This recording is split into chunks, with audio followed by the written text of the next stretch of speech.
BNP মহাসচিব মির্জা ফখরুল ইসলাম আলমগীর বলেছেন, ভারতের সঙ্গে সমঝোতা চুক্তিতে বাংলাদেশের কোনো লাভ হয়নি। তিস্তাসহ অন্যান্য অভিন্ন নদীর পানির হিস্সা পায়নি, সীমান্ত হত্যাও বন্ধ হচ্ছে না। বিকেলে জাতীয়তাবাদী আইনজীবী ফোরামের নতুন সভাপতি অ্যাডভোকেট জয়নাল আবেদিনকে সাথে নিয়ে দলের প্রতিষ্ঠাতা জিয়াউর রহমানের সমাধি জিয়ারত শেষে তিনি এসব কথা বলেন। তিনি বলেন, আওয়ামী লীগ রাষ্ট্রীয় প্রতিষ্ঠানগুলো নষ্ট করেছে। দেশে আইনের শাসন নেই, মানুষ বিচার পায় না। দেশকে পরনির্ভরশীল করে তোলার জন্য সরকার চক্রান্ত করছে বলেও মন্তব্য করেন তিনি।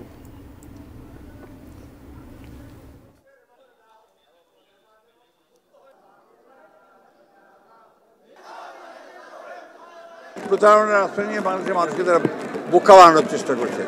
আজকে যে সমঝোতা চুক্তি যেটা তারা স্বাক্ষর করে এসেছে, এর মধ্যে পরিষ্কার করে বলা আছে যে এই সমঝোতাগুলো হয়েছে, এই সমঝোতাগুলোর অর্থই হচ্ছে যে অতি অল্প সময়ের মধ্যে বাংলাদেশকে তারা নির্ভরশীল করে ফেলবে ভারতের কাছে।